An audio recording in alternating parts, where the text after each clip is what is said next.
हाय ladies, अस्सलाम वालेकुम। कैसे हैं आप सब। स्टार्ट करते हैं अपना रिव्यू रिएक्शन वीडियो। आज का जो टॉपिक है वो है इकरा अरीब का व्लॉग। मैंने देखा तो मैंने कहा आपके साथ रिव्यू करते हैं।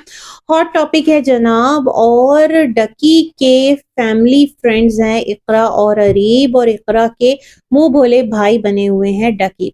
तो यहाँ पर जब से डकी का 100 डेज इन जेल वाला वीडियो आया है, उसके बाद से लोग इकरा और अरीब को बहुत ज़्यादा ट्रोल कर रहे थे और उनको कह रहे थे कि आप कैसे दोस्त हैं कि इतनी मुश्किल में आपने अपने दोस्त को अकेला छोड़ दिया, और मल्टीपल उनको ना हेट कमेंट्स आ रहे थे। उसके बाद क्या था, आज सरप्राइजिंगली जो इकरा अरीब हैं उन्होंने अपनी खामोशी तोड़ी और डकी के घर की राह ली। अच्छा, 12 बजे के करीब रात को ये लोग डकी के जो घर है वहां के लिए निकले। इकरा ने अपनी जो बेटी है उसको अपनी रिलेटिव के पास छोड़ा कि रात है, सर्दियां हैं और इस टाइम बच्ची को लेकर निकलना सेफ नहीं होगा। दोनों हस्बैंड एंड वाइफ रास्ते से बुके वगैरह लेकर निकले, और वहीं रास्ते में इकरा और अरीब बात भी करते जा रहे थे वाइल वो ड्राइव कर रहे थे अपनी कार।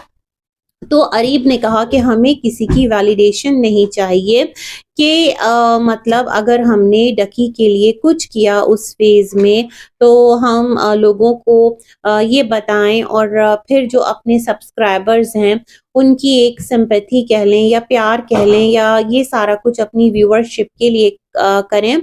और इकरा ने कहा कि लोग हमें कह रहे हैं अगर आपने किया था तो डकी ने जो अपनी स्टोरी सुनाई है उसमें आपका नाम क्यों नहीं लिया।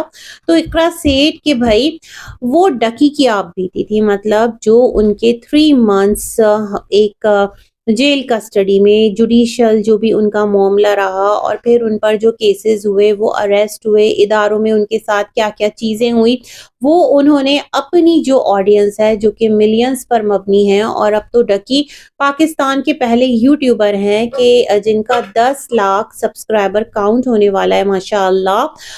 तो क्या है कि डकी ने अपना एक्सपीरियंस शेयर किया और अपनी ज़ात को उन्होंने ना बेसिकली बताया कि उन पर क्या-क्या चीज़ें हुई, उन्होंने क्या-क्या जो है इस फेज़ में देखा, जो भी कुछ उनके साथ हुआ। फिर बिग ब्रदर आए। अच्छा, थोड़ी-सी बिग ब्रदर पे बात करूँगी।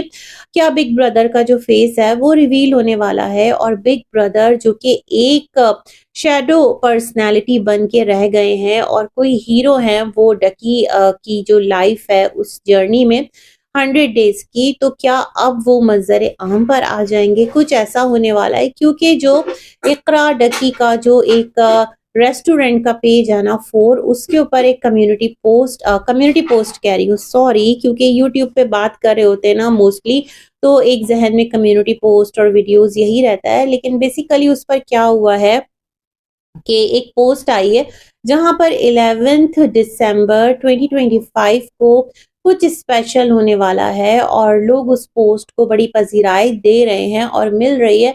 वहां पर वही जो बिग ब्रदर का एक ह्योला कह लें और एक जो एक शेडोई सा एक इमेज है वो वहां पर शो किया गया है उस पोस्ट के अंदर। तो थोड़ा सा मार्केटिंग स्ट्रेटेजी कह लें। मुझे तो नहीं लगता कि अगर बिग ब्रदर कोई इदारे के मतलब एक पर्सनालिटी हैं, बेसिकली ये उनका एक फिक्टिशियस आप समझ लेना कि एक उनकी अपीयरेंस है जो कि डकी ने एक इमेजिनरी एक इमेजिनेशन के आप यूं समझ लें तो लोगों ने निकाल लिया वो जो मूवीज में होता है, और जिस तरह से एक हैट पहने हुए होते हैं और एक जो पूरा एक इमेज बना रहे हैं बिग ब्रदर का, तो बेसिकली वो वैसे तो नहीं होंगे जासूसों की तरह, नॉर्मल उनका एक अटायर होगा जो भी कुछ होगा। लेकिन खैर इसको अपनी रेस्टोरेंट मार्केटिंग के लिए यूज कर रहे हैं भाई। अब यही तो एक आपकी स्मार्ट अप्रोच है कि आप अपनी लाइफ के उन दिनों में जिनमें आपको बहुत ज्यादा प्रॉब्लम्स का सामना रहा है, उन प्रॉब्लम्स से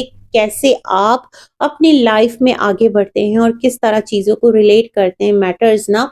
तो ये वाला सिलसिला है। तो देखने वाली बात होगी 11 दिसंबर को क्या होने जा रहा है रेस्टोरेंट को लेकर, और क्या धमाका ये लोग करने वाले हैं। और ऐसा करने से ये होगा कि बहुत ज्यादा जो लोग हैं वो अट्रैक्ट होंगे, क्योंकि लोगों के अंदर बहुत ज्यादा क्यूरियोसिटी बढ़ गई है ये जो बिग ब्रदर है इनको लेकर। तो अब क्या है, इकरा अरीब पहुंचते हैं अरूब और डकी के घर, और अरूब जो है वो दरवाजा खोलती हैं मेन गेट। वहीं पर इकरा गले लगती हैं और उनको बुके देती हैं, हैप्पी बर्थडे कहती हैं। और कहती हैं भाई तुम्हारा गिफ्ट तो यही है कि तुम डकी के साथ, और हम लोग इतना मतलब एक अजीब सी उलझन का शिकार थे, बहुत पेन में भी थे कि 100+ डेज हो गए। फाइनली जो डकी है तुम्हारा हस्बैंड है, तुम्हारे साथ है। तो अरूप ने कहा यही दुआ मांगी थी, और इस तरह से मतलब बातें करते करते ये लोग अंदर जाते हैं, और फिर जो डकी हैं वो रूम से निकल कर आते हैं।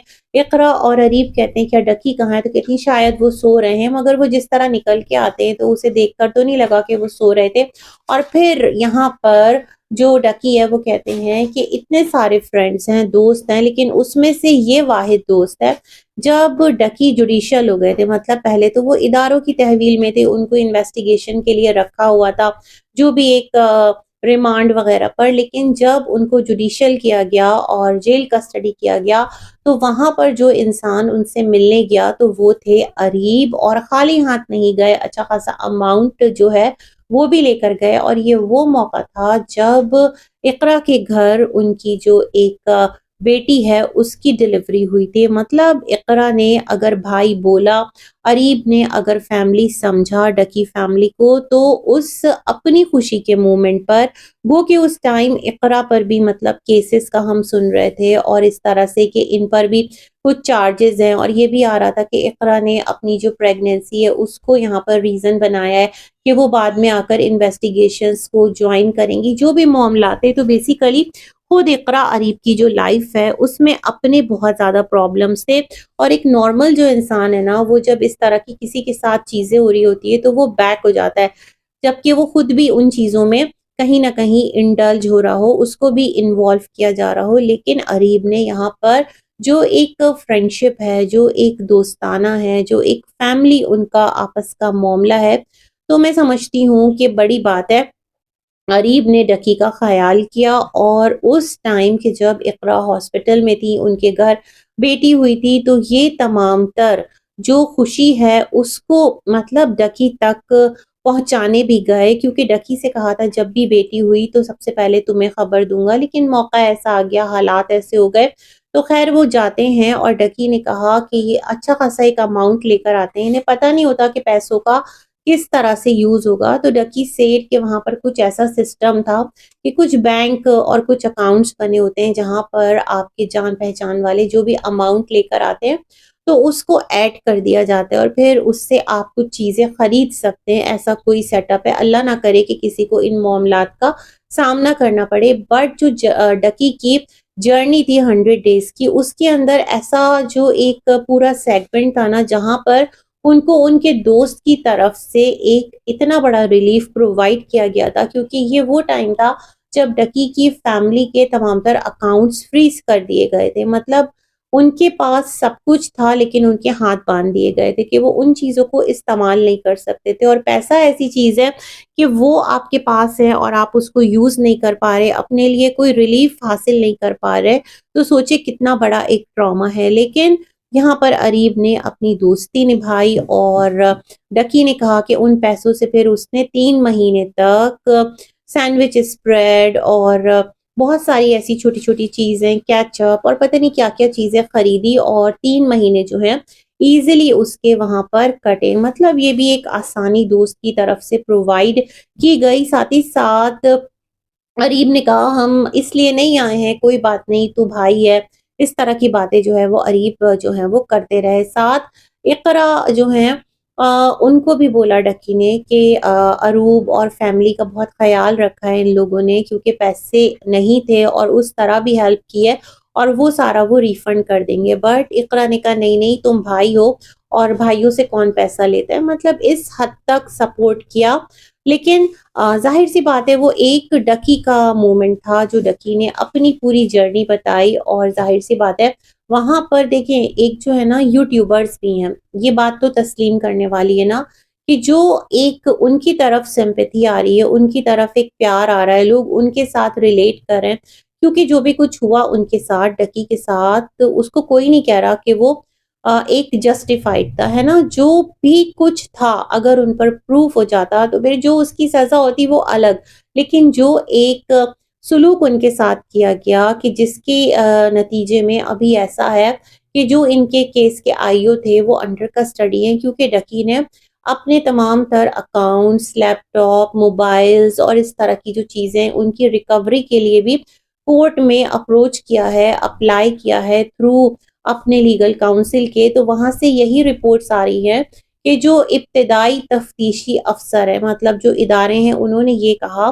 कि इस केस का वो जेल में है और उसके पास ही तमाम तर चीज़ें हैं, तो थोड़ी मोहलत माँगी है। कोर्ट ने 12 दिसंबर तक का टाइम दिया है, तो ये तमाम तर सिलसिले हैं। तो वहीं पर जो बड़ा इमोशनल सा मोमेंट था और डकी ने ये भी कहा कि जब वो जेल से वापस आ गए थे तो काफ़ी बार इक़रा और अरीब ने मिलने की कोशिश की थी, अरूब से राब्ता किया था, बट डकी जो है ना वो मेंटली इतना स्टेबल नहीं थे और ज़ाहिर बात है एक तवील टाइम के बाद जहाँ आप इतनी मुश्किल से रह रहे हो, तो फिर आपका दिल भी नहीं करता। और अभी भी डकी कोई बहुत ज़्यादा ना लाइवली नहीं लग रहे थे, बल्कि वो एक थकन, संजीदा बहुत हो गए, वो एक उनकी पूरी बॉडी लैंग्वेज से नज़र आ रहा था। तो मुझे ऐसा भी लगता है कि एक तरह से ठीक ही किया कि किसी से नहीं मिले, क्योंकि अब तमाम तर उनकी चीज़ें जो हैं वो लीगली चल रही हैं, है ना? लीगल प्रोसीडिंग में हैं और एक इदारे से उनकी फ़ाइट है।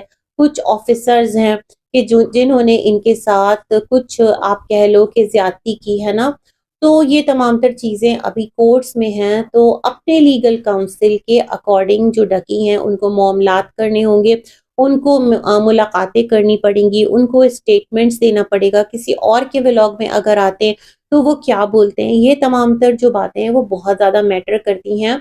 और ठीक है, अगर डकी ने थोड़ा टाइम लिया, 100 डेज़ के बाद इकरा सेड कि 115 डेज़ बाद ये डकी से मिलने जा रहे हैं। खैर, फिर इकरा ने एक सरप्राइज़ गिफ्ट दिया, तो वो डकी और उरूब की जो एक पेंटिंग थी, और उरूब को बहुत ज़्यादा एप्रिशिएट किया कि तुमने साबित कर दिया कि तुम डकी के साथ हो, तुम डिज़र्व करती हो।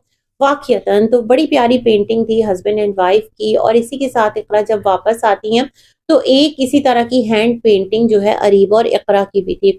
वैसे इक़रा को बहुत ज़्यादा क्रिटिसिज्म का सामना रहता है, अरीब को भी रहता है, लेकिन इस मूवमेंट ने ये साबित कर दिया कि जो एक अच्छाई और बुराई है ना, वो हर इंसान के अंदर कमी-बेशी होती है। लेकिन इस मौके पर उन्होंने अपने फ्रेंड का भरपूर साथ दिया है और इक़रा जो है वो मामू, मतलब अपनी बेटी का कहती है डकी को, तो डकी ने कहा तुम लोग बेबी को लेकर नहीं आए, उसको देखना था। काफ़ी रात हो चुकी थी वाक़ियतन, और ये लोग बहुत थोड़ा-सा स्टे करके डकी के घर मिल-मिला कर वापस आए। अब जो इक़रा का कमेंट बॉक्स था वो भरा पड़ा था। वहाँ पर लोग कह रहे थे कि जब तुम गई थी तो तुम इस चीज़ को व्लॉग में क्यों ले रही हो? फिर लोग कह रहे थे तुम्हें जो है व्यूअरशिप का लालच है। कुछ लोग कह रहे थे कि वो डकी की तरफ से यहाँ आए हैं, कुछ रिस्पेक्ट कह रहे थे। लेकिन बात ये है कि अगर इक़रा को बहुत ज़्यादा ट्रोलिंग का सामना था, तो भाई फिर उसका राइट तो बनता है ना कि वो किसी हद तक तो जो ट्रोल करने वाले हैं, क्योंकि सोशल मीडिया है, जो क्रिटिसाइज़ हद से ज़्यादा करने वाले हैं, और इससे अगर वो अफेक्ट हो रही है तो फिर इन तमाम तर चीज़ों को क्लियर करे। तो अच्छी बात है और अच्छा लगा मुझे उनका ये जेस्चर, और ये एक छोटा सा मीटअप देखकर। बाकी जो इक़रा और अरीब हैं, उन्होंने कहा है कि प्रॉपर अरूब और डकी और फैमिली की वो दावत करेंगे, और देखते हैं सून क्या होगा। लेकिन जो 4 है इनका रेस्टोरेंट, उसके पेज पर तो भाई एक सस्पेंस और थ्रिल जो है वो क्रिएट किया जा चुका है, और वो है बिग ब्रदर 11 दिसंबर 2025। क्या होगा ये तो बस देखने वाली बात होगी। इसी के साथ करते हैं अपना वीडियो एंड, मिलेंगे एक और रिव्यू में, तब तक के लिए अल्लाह हाफ़िज़।